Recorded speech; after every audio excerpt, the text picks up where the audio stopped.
और इस वक्त एक बड़ी खबर, ममता के आरोपों पर केंद्र सरकार का जवाब। माइक बंद करने के आरोप गलत है। केंद्र सरकार की तरफ से ये बात कही गई है। ममता के बोलने का समय पूरा हो चुका था। लंच के बाद ममता को बोलने का समय दिया गया था। बंगाल सरकार के अनुरोध पर पहले ही उन्हें वक्त दे दिया गया था। तो जो आरोप ममता बनर्जी यहाँ पर लगा रही हैं उसे केंद्र सरकार ने सिरे से खारिज कर दिया है। अमित कुमार हमारे सहयोगी हमारे साथ जुड़ चुके हैं।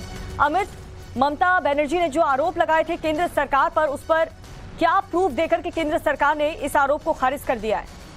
देखिए, सबसे पहली बात की दो चीजें हैं। पहली तो ममता बनर्जी को जल्दी जाना था, वापस लौटना था और इसके लिए बाकायदा उनकी तरफ से रिक्वेस्ट किया गया था कि उनको पहले बोलवा दिया जाए, उनका जो स्पीच है पहले कराया जाए।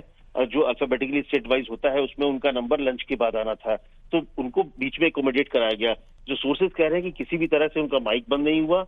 जो समय एलोकेट होता है उसी समय पर, जो आमतौर पर जब अगर कोई मुख्यमंत्री या जो भी वक्ता समय से ज्यादा बोलते हैं तो बाकायदा घंटी बजाई जाती है।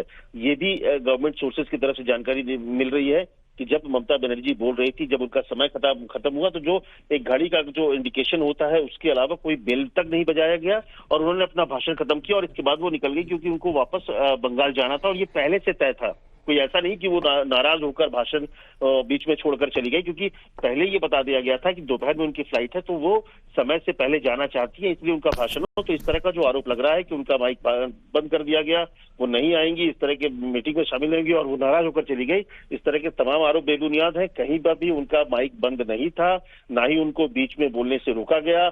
यहाँ तक कि जो वहां पर घंटी बजाई जाती, घंटी तक नहीं बजाई गई।